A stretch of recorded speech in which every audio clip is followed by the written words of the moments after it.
Good morning students. आज फिर एक नया टॉपिक लेके आज हम आपको बताने वाले हैं कि कॉलिगेटिव प्रॉपर्टीज क्या होती है। What are the colligative properties? Simply, colligative properties are those properties which depends on number of solutes. जो नंबर ऑफ सॉल्यूट्स पे डिपेंड करती हैं उन प्रॉपर्टीज को हम कॉलिगेटिव प्रॉपर्टीज कहते हैं। और दूसरे तरीके से कैसे बोल सकते हैं बेटा कि colligative properties are those properties which depends on number of moles of solute. Number of moles of solute पे जो डिपेंड करती हैं उन्हें हम कॉलिगेटिव प्रॉपर्टी कहते हैं। Colligative properties sometime also called democratic properties. Colligate का मतलब होता है टू कंबाइन। जब भी आप कॉलिगेटिव प्रॉपर्टी की बात करते हैं तो कंबाइंडनेस आपको फील होता है। तो अब आप समझ गए कि कॉलिगेटिव प्रॉपर्टी क्या होती है। Colligative property, colligative properties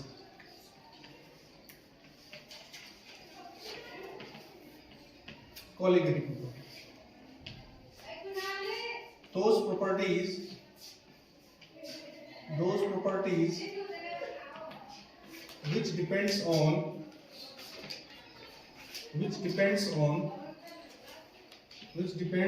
the number of solutes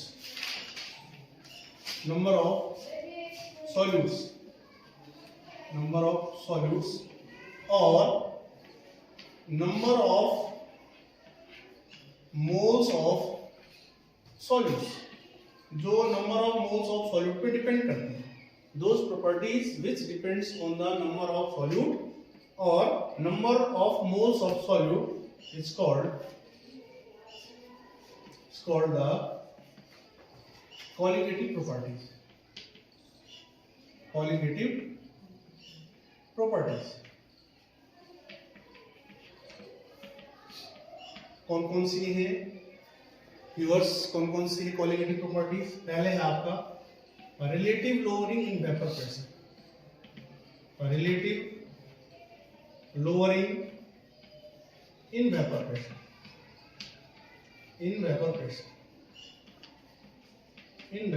ये पहली कॉलिगेटिव प्रॉपर्टी है। दूसरा है elevation in boiling point.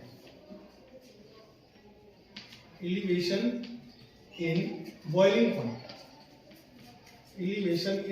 point.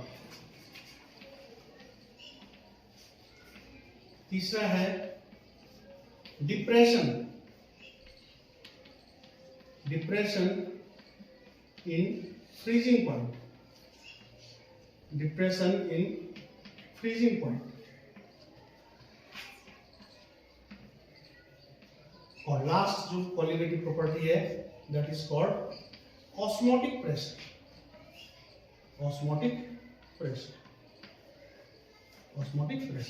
These are the colligative properties and which are depends on a number of moles of solute।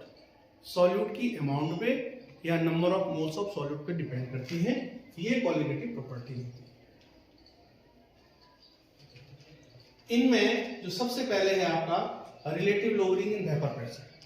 Vapour pressure itself अपने आप में, vapour pressure अपने आप में कोई कॉलिगेटिव प्रॉपर्टी नहीं है, लेकिन relative lowering in vapour pressure वो कॉलिगेटिव प्रॉपर्टी है। वैसे ही ऑस्मोटिक प्रेशर अगर कॉलिगेटिव प्रॉपर्टी है, लेकिन खुद osmosis is not colligative property. Osmosis colligative property नहीं होती है। तो ये सारी जो प्रॉपर्टीज हैं वो नंबर ऑफ मोल्स पे डिपेंड करती है। सबसे पहले है आपका relative lowering in vapour pressure. Lowering in vapour pressure आप जानते हैं कि जब भी हम किसी लिक्विड में नॉन वोलेटाइल सॉल्यूट को ऐड करते हैं तो उसका वेपर प्रेशर डिक्रीज हो जाता है। ये आपने पढ़ा है पहले कि प्योर सॉल्वेंट का जो वेपर प्रेशर होता है that is always greater as compare to vapour pressure of solution. Solution कैसे बनता है? जब किसी नॉन वोलेटाइल सॉल्यूट को हम लिक्विड में डिसॉल्व करते हैं तो सॉल्यूशन बन जाता है, और सॉल्यूशन का वेपर प्रेशर जो होगा वो प्योर सॉल्वेंट की कंपैरिजन में कम होगा। तो उसी से हम क्या निकालते हैं? वेपर प्रेशर में लोअरिंग। तो जो डिफरेंस आएगा that is called lowering in vapour pressure. किसमें डिफरेंस आएगा? वेपर प्रेशर का जो डिफरेंस होगा, एक का वेपर प्रेशर ज्यादा है और एक का वेपर प्रेशर कम है, तो दोनों का जो डिफरेंस होगा उसको क्या कहेंगे आप? Lowering in vapour pressure. देखो आप, when a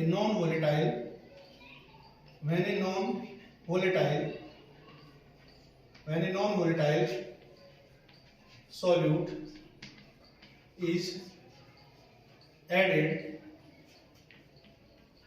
in a liquid, जब कोई नॉन वोलेटाइल सॉल्यूट ऐड किया जाता है लिक्विड में, then the vapor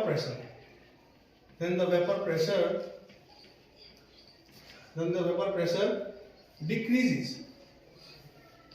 Vapor pressure decreases, and the difference in vapor pressure में जो डिफरेंस आएगा, the difference in vapor pressure is called lowering in vapor pressure. Lowering in vapor pressure.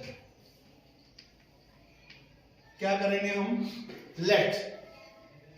मान लेते हैं let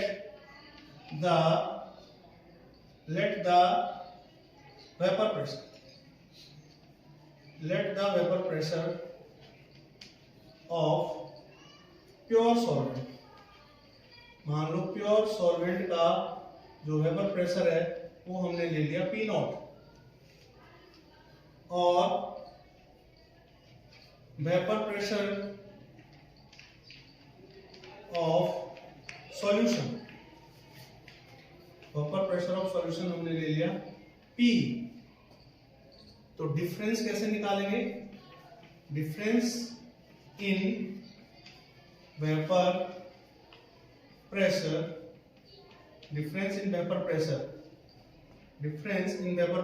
delta P equals to में हो जाएगा P naught minus P। This is the difference in vapour pressure. जिसका vapour pressure ज्यादा था उसके वेपर प्रेशर में से कम वाला आपने माइनस कर दिया। तो मैंने क्या कहा? प्योर सॉल्वेंट का वेपर प्रेशर ज्यादा है और सॉल्यूशन का वेपर प्रेशर कम है, तो डेल्टा T बराबर क्या हो जाएगा? P naught minus P। This is called, this difference is called, यही जो डिफरेंस है, this difference in vapour pressure is called lowering in vapor pressure.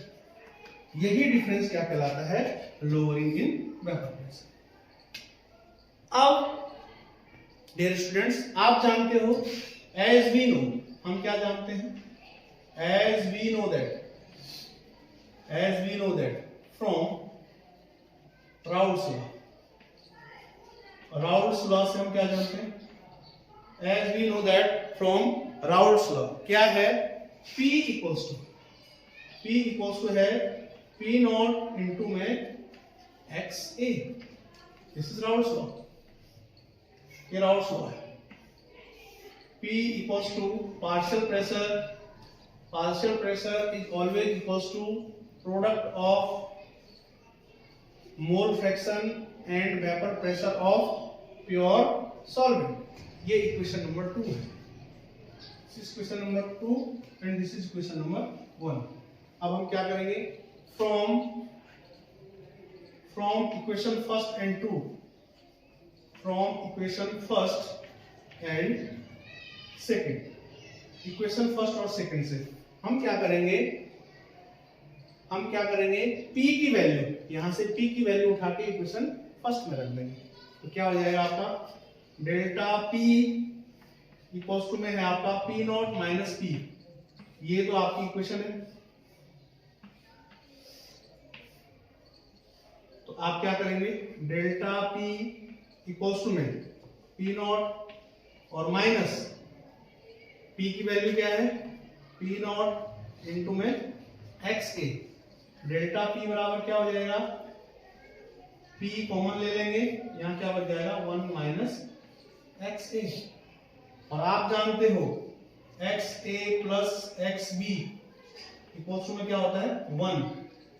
तो डेल्टा P इक्वल्स टू में हो जाएगा P और 1 माइनस XA को क्या लिख देंगे XB। यहाँ पे P नॉट है, P नॉट कॉमन है। तो डेल्टा P बराबर P नॉट माइनस XB। अगर हम इसको ऐसे लिख लें डेल्टा P अपॉन में P naught that is equals to XB। क्या मतलब हुआ, जो relative lowering in vapour pressure होता है, the relative lowering in vapour pressure is always equals to the mole fraction, is always equals to the mole fraction. Equation number 3। Equation number 3। अब आपने colligative property में पहली colligative property पढ़ी lowering in vapour pressure. तो last में आपका क्या निकला, हमें राउल्स लॉ से क्या निकला कि जो relative lowering in vapour pressure होता है, relative lowering in vapour pressure किसके बराबर होता है, मोल फ्रैक्शन के बराबर है। अगर आप डेल्टा P की वैल्यू देखें तो डेल्टा P की वैल्यू क्या है, यहां देखेंगे, मैं यहां लिख रहा हूं डेल्टा P बराबर है आपका P नॉट माइनस P। तो अगर यहाँ पे डेल्टा P की जगह पे क्या लिख दें, P naught minus P upon में P नॉट, तो वो relative lowering in vapour pressure हो जाएगा। इन इक्वेशन 3 डेल्टा P बराबर क्या है, P नॉट माइनस P है। इन इक्वेशन 3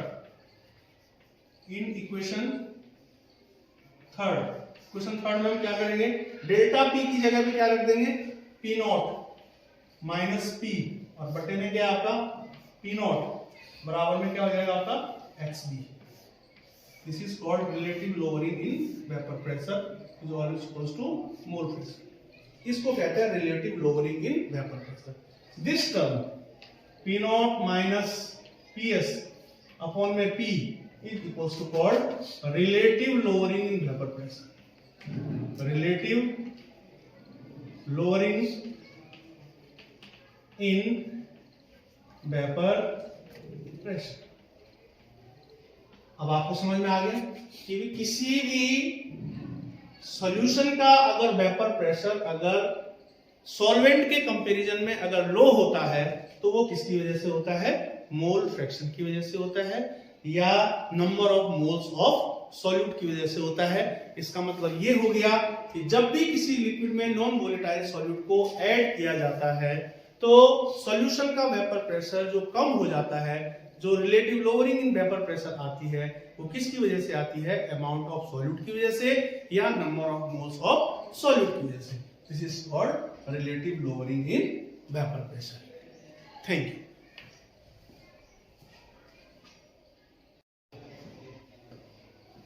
डियर स्टूडेंट्स, मैंने अभी relative lowering in vapour pressure की बात बताई थी। तो आपने देखा था जो relative lowering in vapour pressure है that is directly depends on the number of moles of solute or number of solutes। आपने उसका डेरिवेशन किया। अब हम क्या करेंगे, determination of molecular mass with the help of Raoult's law. Raoult's law की सहायता से हम मॉलिक्यूलर मास कैसे कैलकुलेट कर सकते हैं। अकॉर्डिंग टू राउल्स लॉ आप जानते हैं कि PS is equals to x1 into में P naught, where PS is the vapor pressure of solution and P naught is the vapor pressure of solvent। And x1 आपको पता है mole fraction. First equation है PS equals to में x1 into में P naught. According to Raoult's law vapour pressure of solution is always equals to the product of mole fraction of solvent into the vapour pressure of pure solvent. This first equation is rearranged, इसको हमने rearrange कर लिया तो हम क्या लिखेंगे PS upon में P naught equals to में x1। और what is the value of x1? x1 is the number of moles of one component upon में number of moles of total component. तो x1 इक्वल्स टू हो जाएगा n1 upon में n1 plus n2। हमारे पास equation आ गई PS upon में P naught equals to में x1। x1 की वैल्यू यहां से हमने रख ली तो क्या हो जाएगा PS अपॉन में P नॉट इक्वल्स टू में n1 अपॉन में n1 plus n2। This is equation second. अब क्या करेंगे फॉर रिलेटिव लोअरिंग, अगर हमको relative lowering in vapour pressure निकालना है तो हम इस इक्वेशन के दोनों साइड में 1 से सब्सट्रैक्ट कर देंगे। पूरी इक्वेशन को के दोनों साइड को 1 से सब्सट्रैक्ट कर देंगे तो subtracted by 1 minus PS upon में P नॉट इक्वल्स टू में 1 माइनस n1 अपॉन में n1 प्लस n2। क्या आपके पास एक्सप्रेशन आएगा P नॉट इनटू में 1, P नॉट हो गया P naught minus PS upon में P नॉट इक्वल्स टू में n2 अपॉन में n1 plus n2। This is equation third. अब आप जानते हो n2 number of moles of one component upon में total number of moles of component equals to में xb। n2 upon में n1 plus n2 किसके बराबर है? xb के बराबर है। अब हम यहाँ पे क्या करेंगे क्योंकि हमको मॉलिक्यूलर मास में रिलेशन निकालना है तो हम नंबर ऑफ मोल्स निकालने का जो फॉर्मूला है n2 बराबर W2 by m2। Number of moles बराबर क्या होता है वेट ऑफ सॉल्यूट अपॉन में मोलर मास। तो n2 की वैल्यू क्या हो जाएगी W2 by m2, n1 की वैल्यू क्या हो जाएगी W by m1। Put the value of n1 and n2 और n2 की वैल्यू हम उठा के किस पर रखेंगे इक्वेशन थर्ड में रखेंगे। तो इक्वेशन थर्ड क्या है आपकी P naught minus PS upon में P नॉट इक्वल्स टू में n2 अपॉन में n1 प्लस n2। तो P naught minus PS upon में P नॉट इक्वल्स टू में n2 कितना है W2 by m2 अपॉन में n1 कितना है W1 अपॉन में m1 प्लस में W2 अपॉन में m2। फॉर डाइल्यूट सॉल्यूशन, अगर डाइल्यूट सॉल्यूशन होता है तो उसमें अमाउंट ऑफ सॉल्यूट बहुत कम होती है तो उसको हम क्या कर लेते हैं नेग्लेक्ट कर लेते हैं, यानी n2 is very very less than n1 so neglected. तो इक्वेशन क्या बनेगी आपकी P naught minus PS upon में P naught equals to n2 by n1। फिर से इसको रीअरेंज करेंगे तो P naught minus PS upon में P नॉट इक्वल्स टू में n2 की value W2 by m2 upon में W1 अपॉन में m1। Finally the equation we get P naught minus PS upon में P नॉट इक्वल्स टू में W2 into में m1 W1 into में m2। यहां से आप m1 और m2 को क्या कर सकते हैं कैलकुलेट कर सकते हैं। This is the best method for the calculation of molecular mass of solute. और what is W? This is the amount of solute dissolve in the liquid non volatile solute की अमाउंट है, उसको भी calculate कर सकते हैं आप। यहां से आप रिलेटिव लोअरिंग वेपर प्रेशर भी कैलकुलेट कर सकते हैं। तो there are so many numerical problems based on the Raoult's law. तो आपने ये डेरिवेशन अच्छे से देख लिया। इसी डेरिवेशन पे आपको बहुत सारे न्यूमेरिकल आपको मिलेंगे, आपको इसकी बहुत अच्छे से प्रैक्टिस करनी है। Thank you.